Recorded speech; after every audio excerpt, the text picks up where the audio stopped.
Hello friends, in this video I'm going to tell you how to add headings properly from H1 to H6 in your WordPress website, right? As you can see, I am into the admin dashboard as of now, and I am into the post section, and I have opened the all posts section, right? And here all blog posts are getting displayed, and I will now go to the published articles. You can create a new post as well.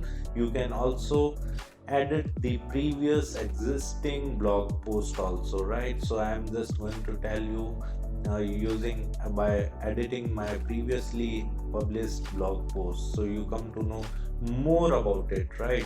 How to add properly the headings from H1 to H6, right? So let me open this. I have clicked on edit option under the article title or blog post title, right? And as you can see, my whole blog has been opened, right?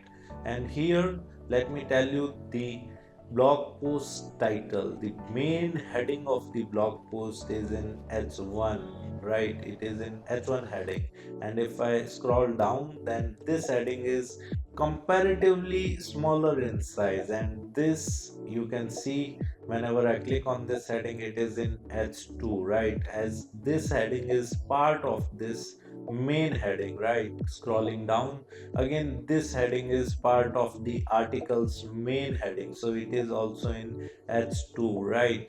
And if I click on this heading, then it is in H3, because this is a sub part of second heading present in my article or blog post, right? This H3 heading is part of the H2 heading, right? Here I am going to tell about these steps, right? So if I tell the number of 10 steps, then all 10 steps would be going to be in the H3 heading, right? As you can see, it is also in H3, it is also in H3 step 4, and if I go to the step 5, then also it is in H3, because these all headings are part of H2, right? If I write any subheading, right, then it would be in H4, right? If I write any part of this particular you can say heading, then it would be in H4, right? And these all content is in paragraph. As you can see, it is in paragraph, right? It is in paragraph style. Scrolling down, these all are of H3 headings, right?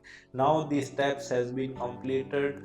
Again we are into a heading which is H2, because it is the subheading of our articles heading, right? So it is in H2, whereas this heading is also the part of the article's main heading, right? So it is in H2, and if we create sub parts of this heading, then it would be in H3, and like if we create sub parts, then it would be in H4 headings, right? So in this manner we can use H1, H2, H3, H4 and H5 and H6 headings to mention that which heading belongs to which heading, right? So this is how you can use the headings and subheadings in a WordPress website blog post. Apart from it, if you want to learn more about this particular topic, then you can check our video description. I have mentioned my blog post link in that particular video description, from where you can get more detail about this topic. And if you want to learn digital marketing course, right, then also I have mentioned my website link over there. Just simply visit to our website, explore our digital marketing course, and you can purchase the course directly from there. Thank you so much. If you want to learn digital marketing for free, then subscribe Digital Bikana YouTube channel right now.